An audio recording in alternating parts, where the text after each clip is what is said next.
ఓం నమ శివాయ. అందరికీ నమస్కారం అండి.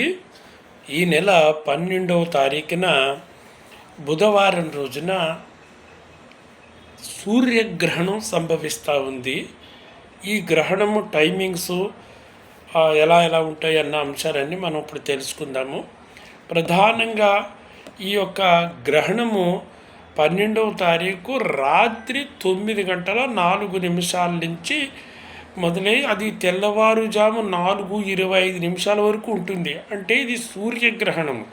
మన భారతదేశంలోని సూర్యుడు 6 గంటలకే అస్తమిస్తాడు కాబట్టి మనకు కనపడడు. కానీ ప్రపంచవ్యాప్తంగా కొన్ని మనము వరల్డ్ మ్యాప్లోనే చూసినప్పుడు దాన్ని కౌంట్ చేసి ఎక్కడెక్కడ ఈ యొక్క గ్రహణ ప్రభావం ఉంటుంది అన్న అంశాన్ని అనలైజ్ చేసి చూస్తూ ఉంటుంటే అది గ్రీన్లాండ్, అలాగే Iceland, Spain, Portugal, north Russia, Atlantic మహాసముద్ర ప్రాంతాలు, ఇలాంటి సంథింగ్ ఏరియాస్లోని మొత్తం చీకడైపోతుంది. వాళ్ళకి డే టైం ఉంటుంది, సూర్యుడు ఉంటాడు.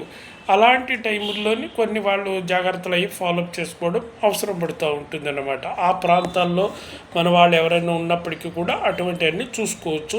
ఇది సూర్యగ్రహణం చాలా పవర్ఫుల్దే, కానీ మన భారతదేశంలో మనకి కనిపించదు కాబట్టి పంచాంగ రీత్యా కొన్ని రెమెడీస్ అయ్యే ప్రత్యేకించి ఏమీ లేవు దీని గురించి చెప్పడానికి. ఆ రాశి వాళ్ళకి, ఈ నక్షత్రం వాళ్ళకి ఇలా పెద్దగా ఏమంత వైబ్రేట్ అవ్వదు. అందువల్ల దీని గురించి వరి అవ్వక్కర్లేదు. అయినప్పటికీ కూడా ఎవరైనా గర్భిణీ స్త్రీలు అది ఉంటే కొంతలో కొంత జాగ్రత్తలు అయ్యి ఫాలోఅప్ చేసుకోవచ్చు. ఆ టైంలో కొద్దిగా తొందరగా భోజనం చేసి ఆ తర్వాత పడుకొని నిదానంగా ఉండొచ్చు. అతి ముఖ్యమైనటువంటి పనులు ఏదైనా ఉన్నప్పటికీ కూడా ఆ టైంలోనే కొంత పోస్ట్పోన్ చేసుకోవడం వల్ల ఉంటుంది. అంటే భూమండలం పైన గ్రహణ శూల ఉంటుంది కాబట్టి దీన్ని కొంతలో కొంత ఇలా మనం దీన్ని తీసుకోవచ్చు తప్ప పెద్దగా అంత ఓవర్గా మనం ఫాలో చేయాల్సిన అవసరం ఉండదు. కాబట్టి ఆ మరుసటి రోజు స్నానం చేసి శుభ్రంగా కొన్ని మన పనులన్నీ మనం చేసుకోవచ్చు. ఈ ఫాలో చేయండి, మంచిదండి. ఓం నమ శివాయ.